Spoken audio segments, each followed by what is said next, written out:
aqui, como é que liga.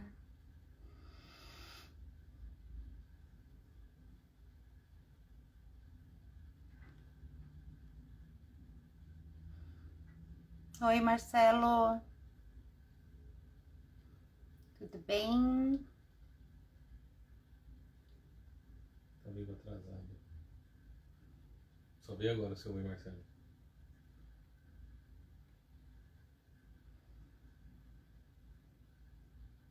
São 30 já? Não.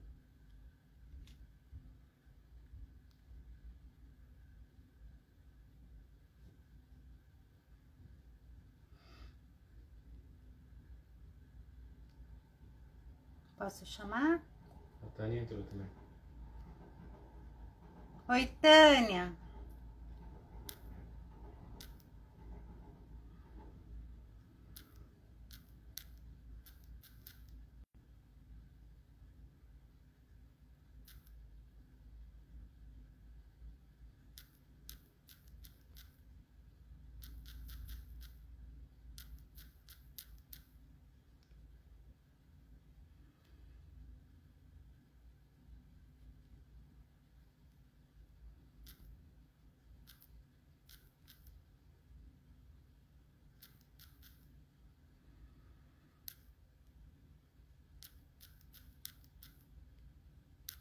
Equipe, não estou encontrando dele aqui.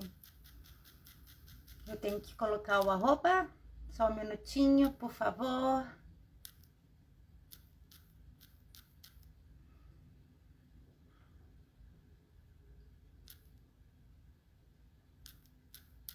Equipe, só colocar aqui, por favor, eu não estou encontrando.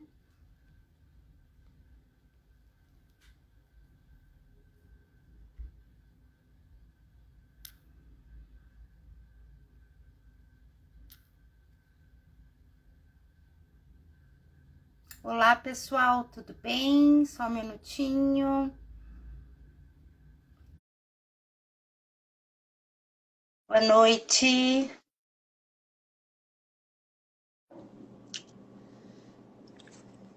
Oi, Hélio. Boa, Tudo bem, professor? boa noite. Boa noite. Deixa eu virar aqui só um minutinho. Não. Vai ter que ser assim mesmo. Você me vê bem, professor? Claro, claro que sim. Inclusive estou me ajustando aqui também, porque fica divididinha a tela, né? Mas a gente dá um jeito. Acho que tá Tá bem também. certo, né? Eu tô vendo aqui com o Marcelo. Tá tudo certo aqui. Maravilha. Então, pessoal, vamos lá. Cláudia, muito obrigado pelo Eu tô convite. convidando. Imagina, professor, é uma honra ter você aqui, né? Para quem não sabe, pessoal, esse final de semana eu tive o privilégio de fazer um curso muito especial com o professor, que daqui a pouco ele vai falar um pouquinho sobre a expertise dele, do trabalho dele, um pouco aqui para a gente, e de como a gente pode, né, quem está assistindo, acessar a comunidade dele. Eu já faço parte, só para avisar, tá? Eu já faço parte dessa comunidade, e todos os dias, às 6:30 da manhã, não é isso, professor? Nós estamos lá fazendo a meditação com o professor Hélio. Mas, professor, deixa eu te apresentar para o pessoal, tá? O professor Hélio Gabriel, ele é professor de meditação e também ele é mentor ele faz mentoria em desenvolvimento pessoal, não é isso? No sentido de autoconhecimento, da busca de autoconhecimento das pessoas, principalmente no quesito espiritual também. É isso mesmo, professor? É isso, é isso.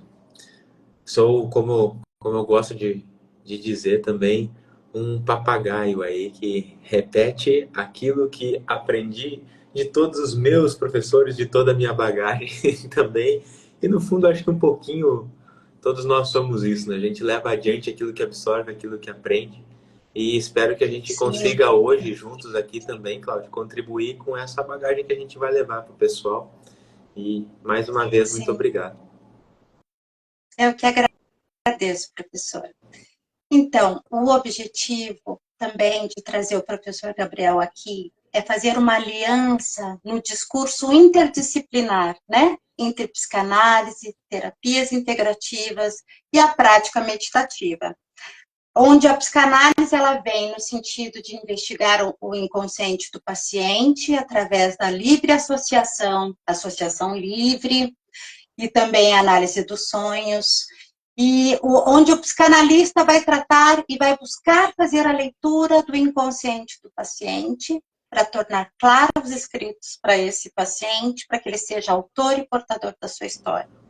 E as terapias integrativas, elas vêm justamente para quê? Para trazer mais saúde, repertório de saúde para o paciente que não ainda tem a comorbidade específica, né? Ou seja, doenças crônicas, doenças raras, ainda que não recebeu esse diagnóstico, mas também para aqueles que já receberam e para aqueles que não receberam. E a meditação faz parte de uma prática integrativa, não é, professor? Sem dúvidas, eu fiquei muito tocado também quando tu me propôs o tema do nosso encontro, né? Que é, se não me falha a memória, a colocação toda que você colocou lá foi a importância da meditação para pacientes de diagnósticos de doenças graves, autoimunes e raras, não é? Isso, professora. Esse é o objetivo dessa live aqui. Mas claro que a meditação, ela não abrange só aquelas pessoas em específicos que já estejam, né? Porque somos psicossomáticas, lembrando que tudo aquilo que não é verbalizado, tudo aquilo que a gente não consegue dar destino elaborado, na psicossoma se reverte ao corpo. E aí a gente precisa dar conta, né, desse barulho. E eu faço parte dessa, vamos dizer, desse percentual estatístico, porque eu sou portadora de uma doença rara. Eu já te disse hoje que é displasia fibromuscular, né? Eu faço análise desde os 23 anos, mas por uma doença congênita, genética, olha só, fui premiada com uma doença rara, que hoje eu vejo como uma benesse, sabe, professor Hélio?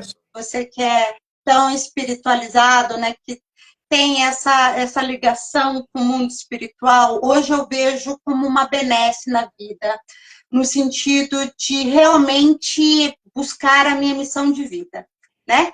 Enquanto psicanalista, profissional psicanalista, enquanto terapeuta integrativa, e por isso que esse canal hoje no Instagram, sem qualquer pretensão, de uma maneira muito despretensiosa, é abrir um diálogo aberto, né? Numa interdisciplinaridade com todas as disciplinas, e hoje é a sua, né? Que é a prática meditativa. E como eu fui agraciada esse final de semana, eu posso te dizer isso, de uma forma muito importante e tocada por inúmeras meditações que foram feitas, né, que você nos ensinou, as práticas respiratórias também. Se você puder falar agora, eu vou aí passar o cajado para ti, desse conceito maravilhoso, é uma meditação tibetana, não é isso que você ilustra e você vivencia? E seja no conceito para as pessoas que não têm comorbidades, como para aquelas que assim os tenham com doenças graves, crônicas. Vamos lá? Vamos sim. Palavras. Muito obrigado pelo espaço. E isso tudo que você comentou em relação à sua experiência também com a enfermidade é um ponto que a gente pode tocar nos próximos momentos aqui dentro da nossa conversa, né? Porque a prática meditativa também trabalha nesse sentido de transformar a forma como a gente se relaciona com aquilo que está na nossa experiência nesse momento, que nem sempre é aquilo que a gente quer ou mais desejaria. Mas a vida ela se impõe, né, e traz uma série de experiências que às vezes é inevitável para a gente. Então ela vai trabalhar também nesse sentido, até num nível mais profundo de chegar, como você mesmo comentou, a enxergar como uma benesse.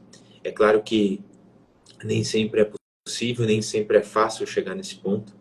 E eu tive a oportunidade também de conviver com outras pessoas e amigos também, que passam e Sim, passaram, algumas delas passaram por questões de saúde bastante complicadas e algumas com doenças autoimunes e outras bem graves. E pude fazer sim, esse acompanhamento, assim, esse atendimento, que na verdade é um acompanhamento, né? É um sim, acompanhamento. E dentre os conhecimentos que tem, a prática da meditação foi o que levei para elas e consegui ver assim na prática, no acompanhamento diário mesmo, um, um nível de melhora que às vezes para quem está de fora pode parecer algo muito pequeno ou ínfimo, mas para quem está vivenciando de fato no dia a dia aquela situação ali, às vezes um pouquinho já é algo bastante grandioso ou suficiente para transformar, né, a experiência do dia a dia mesmo, para ter uma vida melhor. E no fundo, o que a gente quer, todos, né, seres vivos aí, é ter uma boa vida, é estar bem. sim. E eu vou te dizer, professor, que quando eu recebi esse diagnóstico em 2020, você veja, eu já psicanalista há bastante tempo, terapeuta também, é, o que me nivelou para o enraizamento, claro, a análise, ela me ancorou, mas a meditação, ela foi crucial nesse momento de apaziguar, porque você fica desancorada, né? Nesse movimento, você fica, pera, e agora? Porque a finitude é escancarada na tua, né, na sua vida. Peraí, tem filho pequeno, tem isso, tem marido, tu não tem mais marido, e aí a vida, ela se ancora dessa forma. Mas vamos lá. Vamos lá. E acredito até que para a gente iniciar esse seja um ponto muito, muito bom, você comentou, né? Porque talvez seja bom separar aqui em alguns níveis que a prática interna, e aqui nós estamos falando especificamente da meditação, mas ela não se limita a isso, pode ser uma prática espiritual até. Mas especificamente a meditação atua e vai colaborar em vários níveis do nosso ser. Um dos níveis é também a nível físico, mas um aspecto psicológico, eu acredito que esses sejam os primeiros aqui que a gente poderia tocar. E quando essa informação chega para a vida de uma pessoa, né, que tem alguma questão um pouco mais delicada ali para lidar, o corpo e ela tem que lidar muitas vezes não apenas com a informação, com a realidade que está se impondo, mas também com essa ativação toda aqui dentro que são muitas vezes acentuadas, né, de ansiedade devido à própria incerteza sobre o seu futuro, sobre a sua condição, sobre o tratamento. É uma coisa que já não é tão fácil de se lidar, a gente acaba agravando por todos esses movimentos internos que a mente vai produzindo, vai criando. Isso é algo Sim, sentido muitas vezes no físico mesmo, né? No físico. é E aí verdade. a pessoa acaba que muito com um movimento muito natural, né, criando mais uma questão ainda para lidar. E eu vejo que num primeiro nível aí está uma das grandes atuações dentro das grandes atuações da prática também, que é auxiliar nesse processo de trazer uma calma, uma quietude interna, até mesmo isso colabora para que o corpo tenha mais energia para se regenerar, para entregar a questão da enfermidade em si. Porque senão a gente fica criando mais e mais ramificações e a nossa energia também acaba se dividindo e tendo menos condições de direcionar para o ponto de regeneração ali da enfermidade. Então, acho que esse é um ponto importante inicial. Sim. Você acredita, porque com a meditação, você trouxe no curso, existe um acesso ao campo semântico, um campo de cura, né? Com a meditação. Você acredita que seja possível, com a meditação, a pessoa entrar na sua condição de cura celular, inclusive, da sua própria doença? Eu já vi isso na prática. Então, para mim, neste caso, não é nem uma questão de acreditar, né? É uma questão de ter É mesmo. constatado. É uma questão de ter constatado. E hoje tem popularizou bastante, né, recentemente, alguns documentários sobre esse tema. Ainda essa semana, na semana não, semana passada, se não me engano, na quinta ou sexta-feira, eu recebi ali nas mídias aqui, dentro do WhatsApp, acredito que foi, o documentário aquele de Rio, né? E Sim, também traz um pouco essa temática. E na minha experiência, isso foi também constatado. É claro que para que a gente chegue, né, tenha fortemente essa capacidade de regeneração, inclusive a nível celular, vai exigir da gente uma certa entrega dentro da prática, né? Não quero passar aqui uma falsa impressão de que vou começar a meditar e isso vai acontecer rapidamente, até por uma questão de responsabilidade mesmo, tem que falar isso, né? Senão a pessoa deposita claro. talvez ali uma expectativa muito grande, a coisa não acontece e depois vem uma frustração lá embaixo também que se torna algo ainda além para ter que lidar. Mas que é possível, Mas, sim, é possível. mas é só o fato de se ter a intenção é considerado, vamos agora falar nessa interface interdisciplinar, né? Só o fato de você ter a intenção de cura já existe uma pulsão de vida que nós psicanalistas falamos, no sentido de querer viver. E só aí você já estabelece esse campo, né? De uma vida, de uma qualidade de vida melhor. Porque é isso que o paciente com todas essa grave, crônico, autoimune, ou né, câncer, ou seja ali qual for, espera que se tenha uma potência de vida, não é Sem mesmo? dúvidas. E é importantíssimo que tenha essa intenção, senão pode ser que a pessoa sequer entre para um tratamento, sequer entre né, para um trabalho de cura mais profundo. E há um ensinamento muito tradicional também do yoga, que os mestres dizem, né, que aonde a nossa atenção está, ali está a nossa energia. E onde a nossa atenção e a nossa intenção estão, ali está a nossa realidade. E as práticas internas meditativas vão lidar com isso também, né? De direcionamento da nossa atenção. Então a gente conduz a partir da atenção a nossa energia. E se nós colocamos a intenção, às vezes de construção mesmo, interna, de visualização, de uma melhora celular, uma melhora da saúde, tem várias práticas que vão passo a passo na construção disso, a gente vai construindo a nossa realidade, ainda que num campo sutil. E não apenas as Sim, coisas desagradáveis somatizam, mas as coisas maravilhosas e belas também somatizam. Então, a partir desse momento, a gente consegue, é possível essa somatização da saúde, essa somatização da nossa cura. mas olha que coisa espetacular você fala, porque é muito interessante. Nós somos psicossomáticos no sentido da dor, mas nós também somos psicossomáticos no sentido de cura, na Exatamente. sua intencionalidade para a sua manifestação. E essa é a aposta, acredito, na tua mentoria também, né, de fazer o paciente ser autor e portador da sua própria história de vida, que assim como é no manejo clínico meu aqui, Perfeito. né, de ter essa vontade de sair dessa condição, né, de fragilidade, de dor e etc. Mas como funciona essa meditação que você traz? Eu vi no curso especificamente, mas eu preciso te dizer uma coisa que me tocou aqui, mas eu gostaria que você falasse como funciona essa meditação, mas algo que eu gostaria de dizer, que me chamou muita atenção e que eu vivifiquei no sentido de descoberta dessa doença, como criança pequena, fechada em pandemia, tendo que fazer exames em todas as artérias, aquela coisa, cenário, né, que você fala algo porque nós somos biopsicossociais, emocionais e espirituais. Você começa o teu curso falando assim: meditação é uma experiência direta com Deus.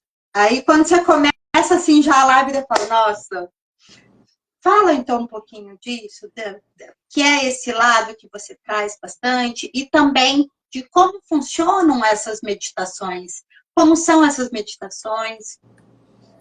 Claro, claro, trago sim. Em relação a essa definição que eu trouxe no curso, é a que eu mais gosto, né, de meditação, porque existem muitas, que meditação justamente é uma experiência direta com Deus, porque eu baseio a minha trajetória nas filosofias espirituais, nas filosofias que buscavam essa experiência, como nós falávamos antes, de melhora da sua existência ou de maior bem-estar, e muitas tradições intitulam isso como sendo uma iluminação espiritual, né?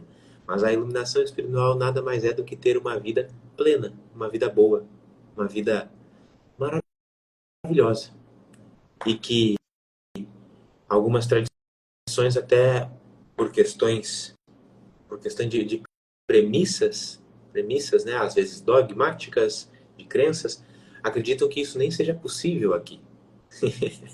Sabe aquela visão de algumas tradições, de algumas religiões, que a vida é uma penitência, é pesada, e quem está aqui para pagar alguma coisa, para quem sabe estar em algum momento, num pós-vida, numa experiência agradável. Matrix, né, professor? Matrix, controle, enfim.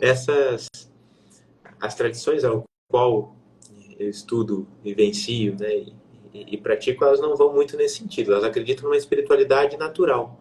Ou seja, que isso aqui é a própria manifestação divina, então essa vida maravilhosa pode ser aqui para nós também.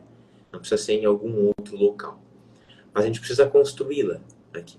A gente precisa se conectar com essa realidade, que é possível. Tudo é possível aqui. A gente observa, né? Tem pessoas vivendo uma vida esplendorosa mesmo, e tem outras que estão passando por grandes desafios, por grandes sofrimentos, e às vezes não é nem o que está passando de fato, é como está a sua postura interna, porque eu conheço pessoas que têm, numa metáfora aqui, né? Numa metáfora, uma vida de um palácio, e mesmo no palácio estão sofrendo bastante. E conheço pessoas que têm uma condição, talvez, de mais humildade, mais simplicidade, mas internamente têm uma vida maravilhosa. Então não é tanto a questão externa, mas essa experiência interior que a prática vai construindo e vai fazendo a gente avançar nesse sentido também.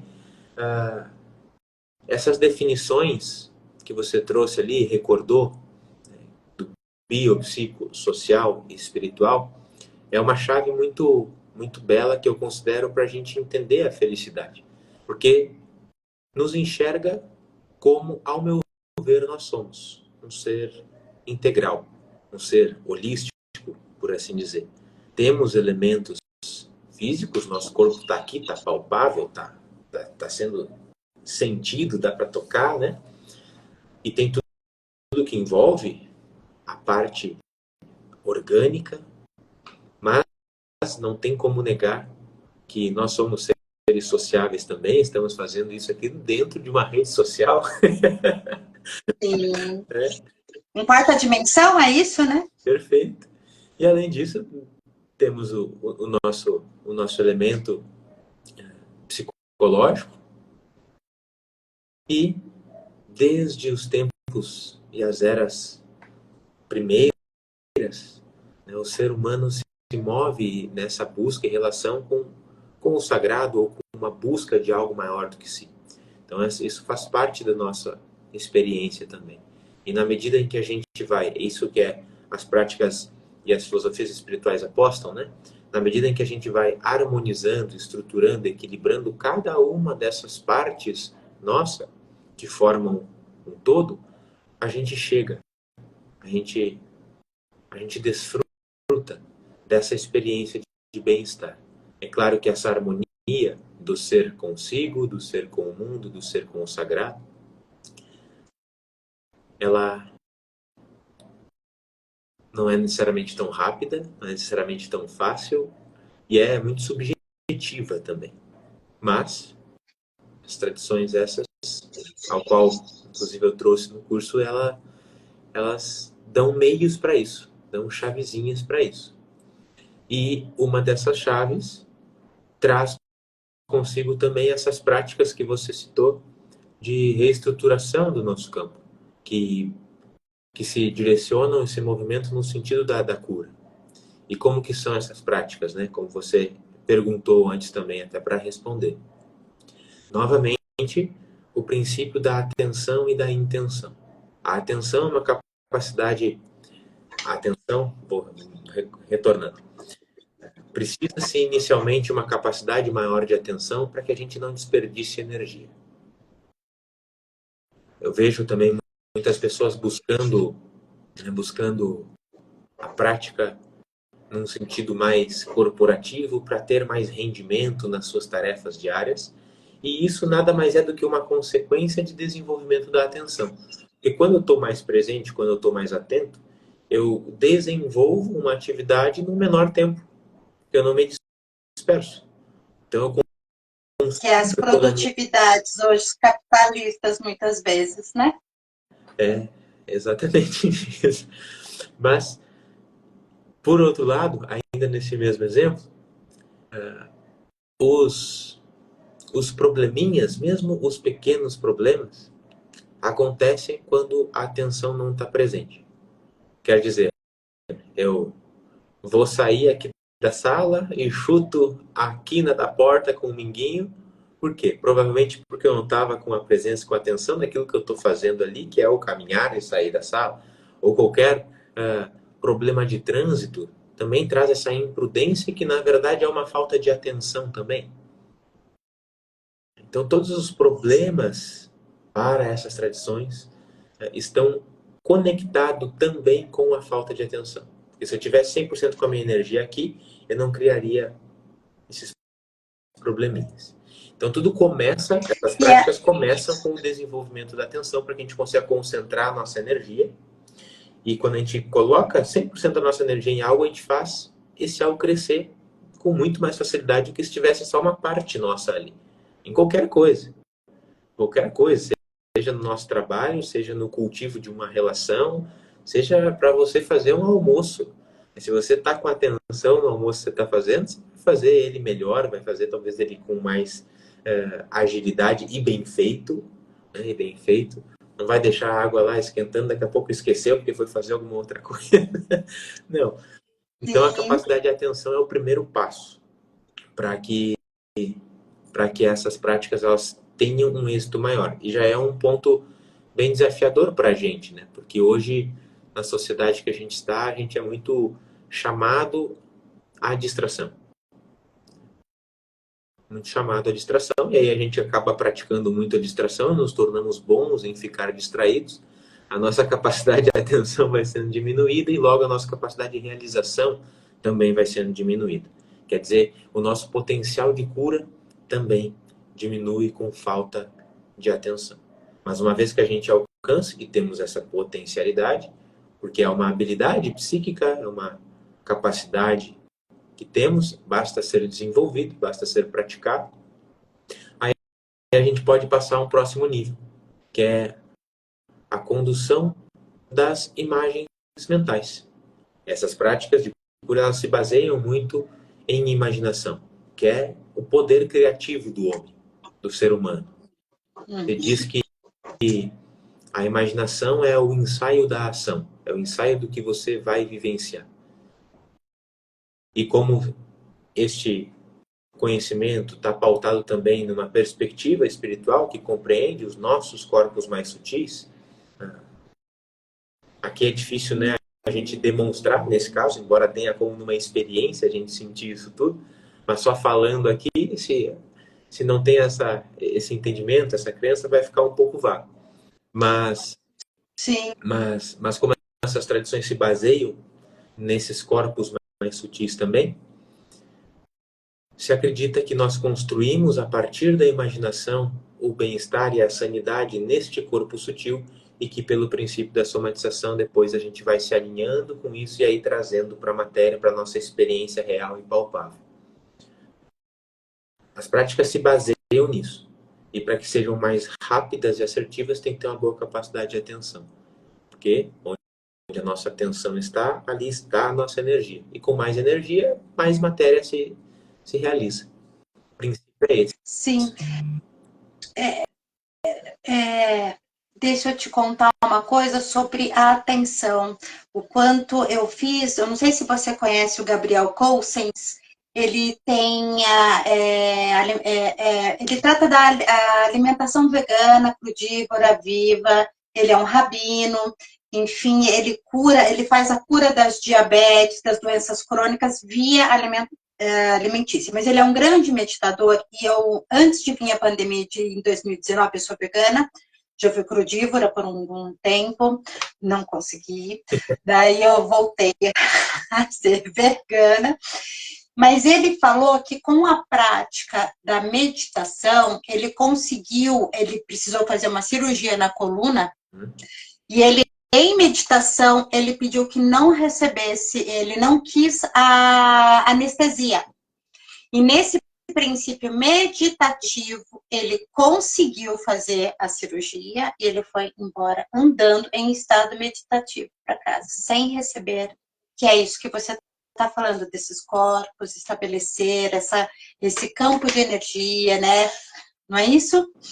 Ou mais ou menos. É possível sim. Se tem um domínio interno, que é um domínio da mente, porque a mente conduz o corpo. Né? Se eu não tenho a vontade, sei lá, de qualquer coisa, de levantar da cama, e ela parte de um movimento interno mental, eu não movimento meu corpo, eu não saio da cama. E existe esse trabalho interno, sim, de condução da própria experiência física. De uma delas pode ser o nível tátil, né? O nível sensorial, que aí está conectado com o sentir, a dor da cirurgia e tal. Então tem a capacidade de suprimir alguns sentidos. Isso é um dos passos da prática, inclusive. E controle energético é outro passo para facilitar. Né? Mas, claro, precisa, nesse caso, exige um domínio bastante grande e uma prática bastante grande também. Né? Não é do dia para a noite que isso é dominado, que isso é alcançado. Sim. Eu gosto muito também de uma frase de um monge budista, que até é muito bonito, tem um material sobre ele, que foi intitulado assim como sendo o homem mais feliz do mundo, mas é só de marketing, né? Só de marketing, porque fizeram estudos, inclusive cerebrais, né, com eletrodos, e se constatou um nível de bem-estar, de satisfação muito grande, aí deram esse título. Mas ele comenta, no Mathieu Ricard, que ele comenta que meditar é cultivar um estado mental. Daí uma outra definição, antes eu trouxe que meditação é uma experiência direta com Deus, mas meditar também é cultivar um estado mental e, portanto, é treino. E assim como ninguém espera tocar piano sem treino, por que a gente vai esperar, né, que o bem-estar, que a compaixão, que a atenção, que a concentração, que são atributos da prática, que ocorram magicamente? Não dá para esperar que ocorram magicamente. É mediante o cultivo de estado interno. E existe uma alteração neurológica, inclusive de massa neurológica com a meditação, não? Tem bastante estudos, não bastante quanto eu gostaria, mas já tem alguns estudos que demonstram isso. Né? Tanto a capacidade de neurogênese, de construção de novas células neurais, né? E também a capacidade de neuroplasticidade, de modificação das informações, como a gente concebeu, como a gente armazenou, e de regeneração celular mesmo, no caso da neurogênese. Além de um aspecto em outros níveis, e que conecta muito também com o nosso tema aqui, das enfermidades um pouco mais complicadas, e principalmente as autoimunes nesse caso, que é um trabalho no sistema imunológico. A meditação trabalha com essa regulamentação, com o fortalecimento do nosso sistema imunológico, que vai, consequentemente, trazer uma resposta mais eficaz às enfermidades. Né? Reagir melhor aos tratamentos, por exemplo. E aqui é especial as doenças autoimunes, que são essas que atacam o próprio organismo. Né? Então a gente vai mudando também pela neuroplasticidade a informação que o corpo tem, e a informação, no caso das doenças autoimunes, é de atacar a si mesmo, A gente pode, com a prática, Você pode alterar, é isso? isso, alterar. Você alteraria esse caminho de não ataque, e sim de regeneração. É isso que você está falando. Você pode mudar pela neurogênese, é isso que você está falando. Decodificar essa doença. São dois trabalhos que ocorrem simultaneamente, embora sejam diferentes, né? Da neuroplasticidade, de modificação da informação, do que nós fazemos internamente, de forma automática, né? A informação que o corpo absorveu, e, ao mesmo tempo, uma reestruturação do sistema imunológico, por outro lado da prática, mas que conecta, e aí facilita também essa resposta mais eficaz às enfermidades, como se tem. Isso no nível físico, Que maravilhoso. no nível físico, né? E no nível... E você sabe que até no... Desculpa lhe cortar, professor, mas até no Rios, a meditação que eu fiz foi de Jeffrey Thompson, que é a neuroacústica. Foi ele que me ancorou naquela época. Mas até no Rios não existe algo específico, e aí a bola fica toda para você, né? Já que é professor de meditação e tem aí tanta expertise, tanta sensibilidade de trazer essa questão de salutogenia mesmo, no sentido de cura, de possibilidade, aposta de cura, de levar isso para as pessoas. Porque no campo alimentício já se sabe que com jejum existe a autofagia, não é isso? Que é a eliminação das células defeituosas ou que possam vir a causar câncer. Só que isso que você está falando é muito interessante, porque a meditação também pode trazer, por esses dois princípios que você trouxe, a neuroplasticidade, né, e o outro que eu esqueci, que pode, neurogênese, que pode alterar o caminho de doença para um princípio salutogênico de saúde. Excelente. Então, isso precisa ser divulgado. É bem por aí. Ó. Como você iniciou o nosso diálogo aqui hoje, né, falando dessa interdisciplinaridade, a nossa melhora também passa por esses aspectos interdisciplinares, né? Tanto da prática interna, de condução de uma experiência psicológica e mental, uma parte da meditação, de ressignificação e ver a graça na vida mesmo, a graça no sentido não só engraçado, mas no sentido de bênção, né? E aí relação com algo maior. Gratidão por mais um dia, isso, né? Mas também o aspecto fisiológico, orgânico, a partir, aí eu vejo, nesses casos, né, principalmente, a partir da alimentação. É fundamental. Fundamental. Sim. E esses elementos psicológicos, né, que daí a prática vem também com uma melhora, podemos dizer, de qualidade de vida. Eu sempre comento assim, né, o que você mais vê como benéfico que você ganhou, por assim dizer, com os anos de prática da meditação. Eu sempre digo que o maior benefício é ter uma melhor relação com as pessoas. Porque, às vezes a gente, e eu parto do princípio aqui que a gente mora com quem a gente gosta, tá?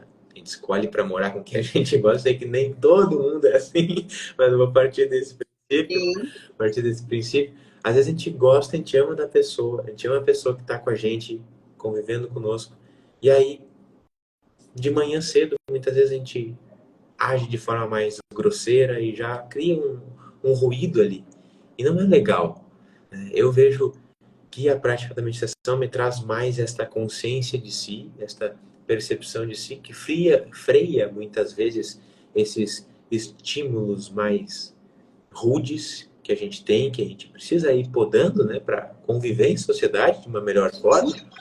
e a gente acaba construindo melhores relações com as pessoas. A gente se coloca melhor e as pessoas, evidentemente, numa resposta a isso também se colocam melhor. Eu vejo que é o maior dos ganhos e traz muita qualidade de vida, porque criar conflitinho no dia a dia, assim, nossa, Desnecessários, né? E você sabe que é um dos grandes desafios da clínica. Eu acredito que você também, como a mentoria de desenvolvimento pessoal, de autoconhecimento, como eu na clínica, a grande questão é o encontro com o outro. Eu chamo de encontro com o outro, perfeito. né? O quanto a gente trabalha o paciente para isso. E olha lá, pessoal, meditação. Vamos fazer meditação. Medida profilática, e principalmente em tempos que vivemos agora, não é, professor? Exato. De como esse mundo está cada vez mais todos muito impacientes, muito, né? A compaixão ela não aparece mais. Quase que é. Não sei se você tem essa impressão nas tratativas com as pessoas, ou que você vê. Não existe mais essa possibilidade de uma harmonização entre as pessoas. Você vê isso no trânsito, né? Parece que, não digo que não vejo, até vejo, mas as prioridades são outras, né? Atualmente, né? E essa construção do nosso bem-estar, de contentamento, de paz, passa muito por isso, né? Passa muito por isso. Eu gosto de uma frase de, de Confúcio, que diz que a melhor forma de ser feliz é contribuir também para o bem-estar do todo, dos outros. A gente acaba bebendo disso também. Sim. Na verdade, quando a gente é egoísta, a gente está privando mais a nós mesmos do que os outros, né? Sim, porque é tiro no pé, né? Nosso Exato. mesmo. Né? Quando a gente está nessa situação, porque somos isso, nós somos tudo, né? Ninguém é. Porque senão não estaríamos aqui. Estamos em processo de aprendizagem. Mas algo você falou num vídeo que eu vi, a intenção da felicidade, né? E a meditação passa por isso. A intenção da felicidade ao outro já é um grande ganho a nós mesmos, não é mesmo? Isso é um passo claro posterior, né? Porque no exemplo, no tema que a gente está abordando hoje, é difícil que eu esteja com o dedo na porta, fui sair do carro, bati o dedo na porta, tá grudado lá, tá doendo. É impossível que nesse momento eu vá desejar a felicidade de alguém e trabalhar para isso. A primeira coisa é construir minimamente o meu bem-estar, o meu estado de harmonia e de equilíbrio, né? E a prática meditativa, às vezes, ela é interpretada desse modo, esse modo egóico que os praticantes têm. Mas não daria para dizer que é uma prática egoísta alguém que está estudando e aprimorando a si mesmo para depois fazer esse trabalho. É claro que não é um depois, é concomitante, é junto. Sim. Mas primeiro precisa ter que olhar para si também, né, de tirar o dedo da porta. E a gente passa a construir esse bem-estar e é muito simples. Talvez um exemplo que a gente possa dar agora, não sei onde você está, que está nos assistindo, mas se possível você fecha os olhos, se não, não tem problema, funciona igualmente, e você recorda, lembra aí na sua experiência de algum momento de paz que você vivenciou na vida. Traz à sua mente essa lembrança e coloca mais atenção no sentimento da paz em si. Sinta isso agora. Você permite reviver este sentimento nesse momento. De uma forma muito breve e prática aqui, a gente construiu internamente uma experiência de paz. E a meditação, um dos trabalhos dela, é cultivar isso, bem como se fosse uma hortinha mesmo, uma horta, cultivar, que é onde que a gente coloca a nossa atenção, cresce, e tornar natural esse estado, que a gente, por brevemente agora, construímos. Por mais que seja difícil conceber agora com que a gente está passando esse estado, essa experiência mais plena de bem-estar, por mais que seja muito, muito complexo a gente imaginar isso como uma experiência mais palpável, né? Independente dessas Sim. circunstâncias externas, perdão, independente das circunstâncias externas, a gente consegue, e a prática se propõe a isso, a ir cultivando, a ir fazendo com que essa experiência interna seja maior. E é muito, não é bonita a palavra, é muito interessante, é muito entusiasmante, acho que é melhor, estudar a vida, né, até a história de alguns países, como, por exemplo, você citou antes o Tibete. O Tibete, ele Sim. passou pela invasão chinesa e foram expulsos toda a população tibetana, ou melhor, muitos, não todos, mas muitos, inclusive os monges, expulsos das suas terras, foram açoitados, torturados. Então a experiência externa, a circunstância externa era horrível.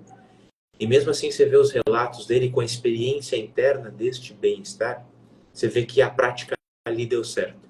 O que não quer dizer que eu estou, de forma alguma, né, fazendo a apologia a essa experiência externa ruim. Não, mas estou falando que é possível. Sim, mas você trouxe um fato histórico. Exato.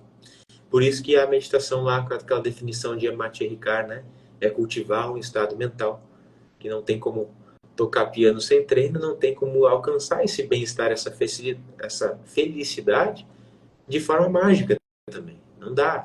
É aquele memezinho, né, que tem uma pessoa com um potinho e tem o potinho de felicidade escrito. Aí a outra vai lá e pergunta, onde é que você conseguiu? Também quero. Não peguei em lugar nenhum, fui eu mesmo que fiz. Então a gente precisa cultivar. É a gente que elabora isso aqui, e por mais seja duro ouvir, dependendo do que a gente está passando, independente das circunstâncias externas, isso é possível. E Maravilha. por mais que a situação externa, né, seja agora de dor, de sofrimento, esse passo anterior de cultivo faz acelerar também até mesmo a redução da percepção da dor, porque a gente começa a cultivar mais a paz e o bem-estar, isso fica mais em evidência. Não quer dizer que fisicamente até a dor diminua, mas a gente passa a conviver de uma melhor forma com ela, ou de uma outra forma, e, consequentemente, a gente passa a sentir mesmo menos. Pode ser que ela mantenha o mesmo nível físico, mas a forma como a gente se relaciona psicologicamente com ela faz a nossa percepção, a sensação da dor diminuir, e como a nossa vida é aquilo que a gente percebe, a realidade é aquilo que a gente percebe, ela acaba diminuindo de fato, né? Talvez entre aqui aquela clássica frase que às vezes é mal interpretada ou mal colocada, de que a dor é inevitável, mas o sofrimento é opcional. É nesse sentido de que às vezes a carga emocional que a gente coloca na dor em si, ela acentua e faz às vezes doer mais do que a própria dor física. Então É o que a psicanálise fala. Desculpa, é o que a psicanálise, o que a gente tenta fazer é que o paciente saia desse lugar e busque ser autor e portador de uma melhor maneira. E eu te digo, eu sou prova viva. É possível ter uma vida absolutamente feliz, buscar, e a meditação, é o que você acabou de dizer, ela diminui os níveis estressores, né? Propiciando um sentimento de apaziguação, de felicidade e de contemplação melhor de vida. Professor, onde as pessoas te acham? E fala dos seus cursos, que a gente está chegando já no finalzinho. Tá, beleza.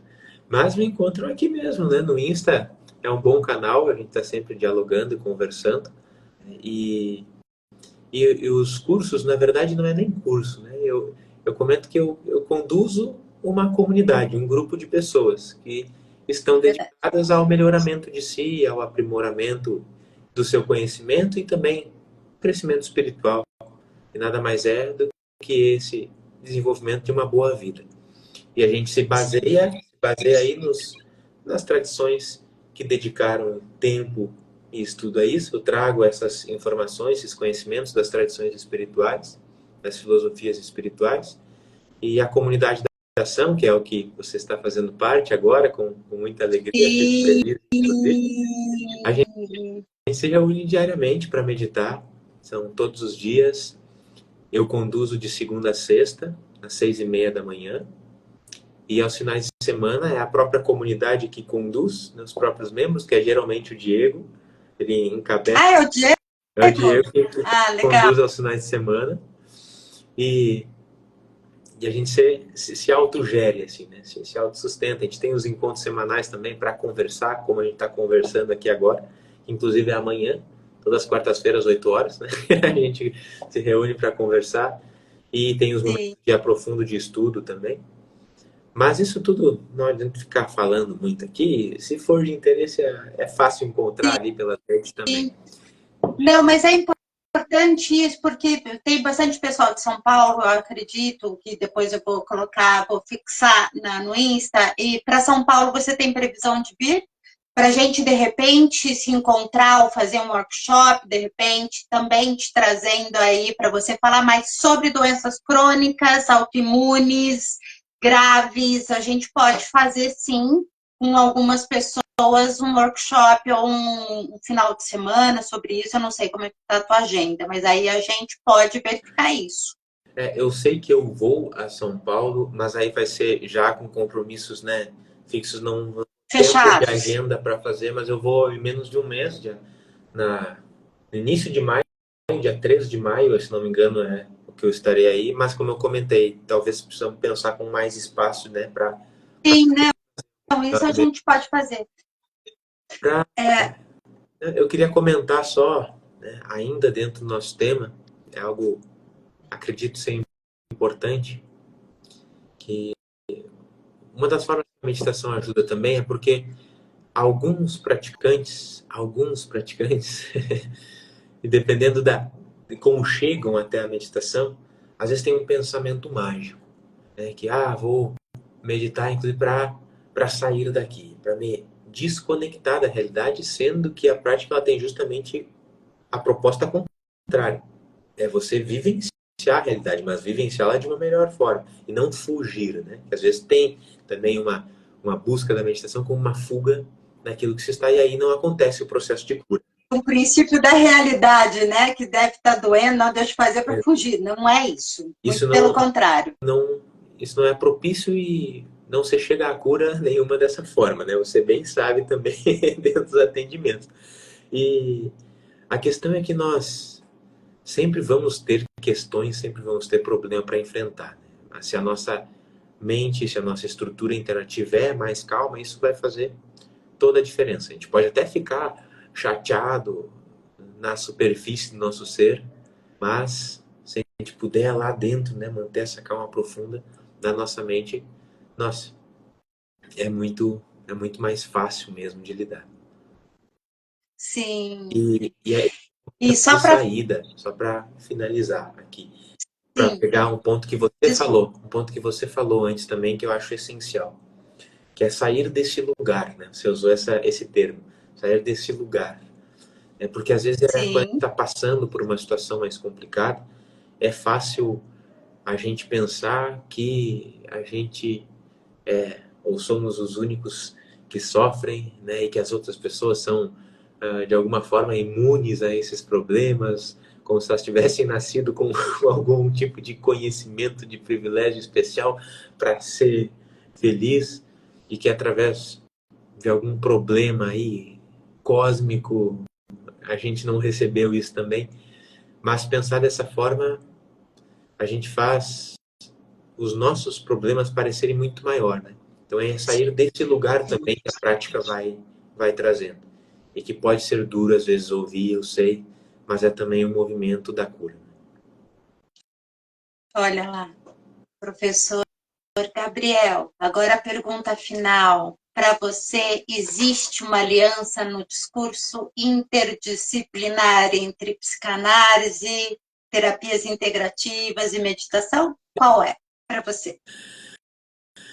Existe, na minha percepção, existe psicanálise, análise da psique.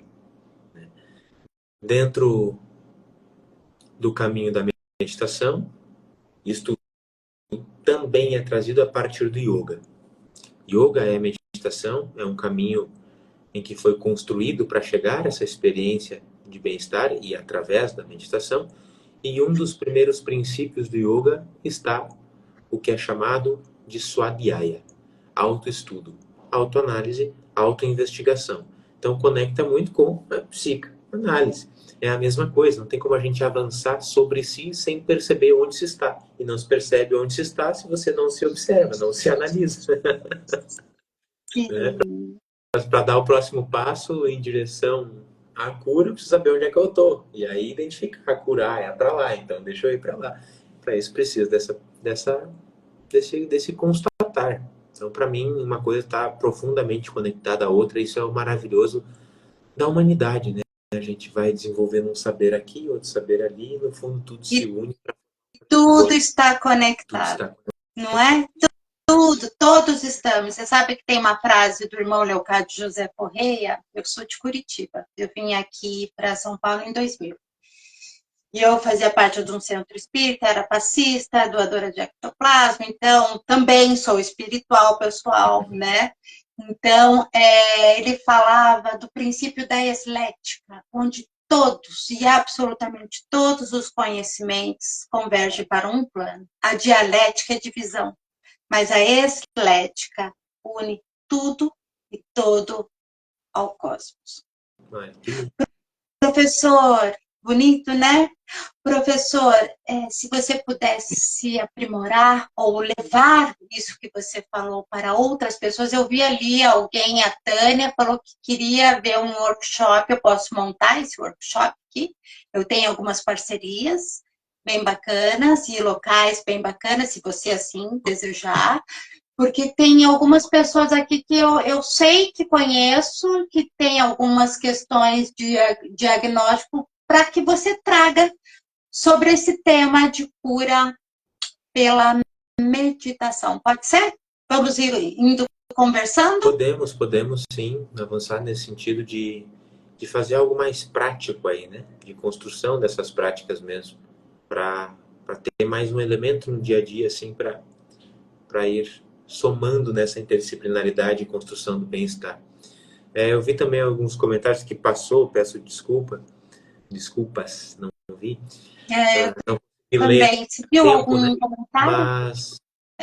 Mas uma outra recomendação que me chegou também, até quando eu comentei com a Cami, que é minha esposa, sobre o tema aqui, ela Sim. falou para lembrar de um livro que é realmente maravilhoso, né, dentro desse tema, que chama A Morte é um Dia que Vale a Pena Viver.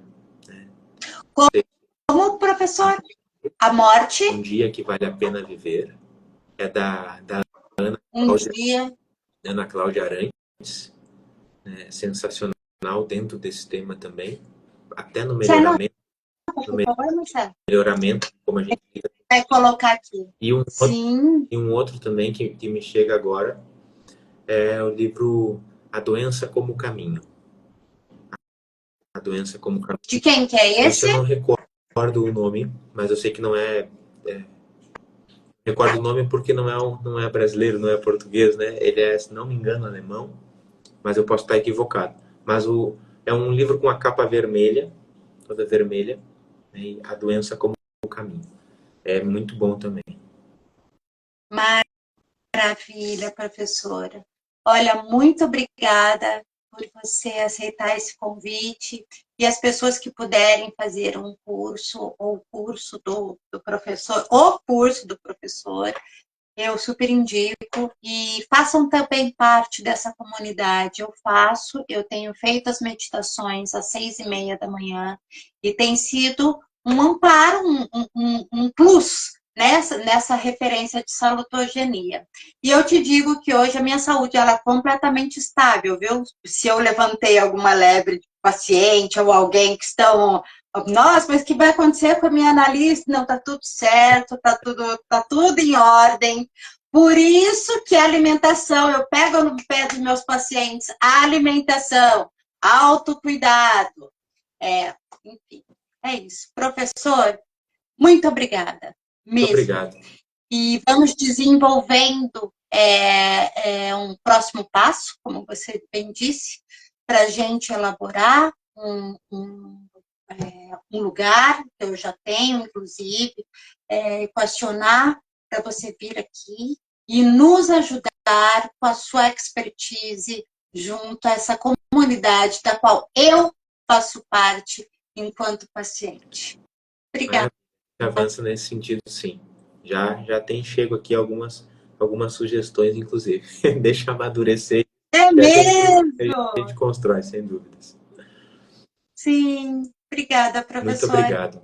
Obrigado a todos também que puderam nos acompanhar e que estão vendo depois. Fiquem bem. Sim. E a todos que participaram, muito obrigada. Desculpa, não deu tempo de ler aqui com vocês, mas nós vamos ter o professor Gabriel aqui em São Paulo. Tá bom, professor? A gente vai desenvolvendo Obrigado, isso. Big Beijos. beijo. Até mais. Valeu. Big beijo. Tchau, tchau. Obrigada.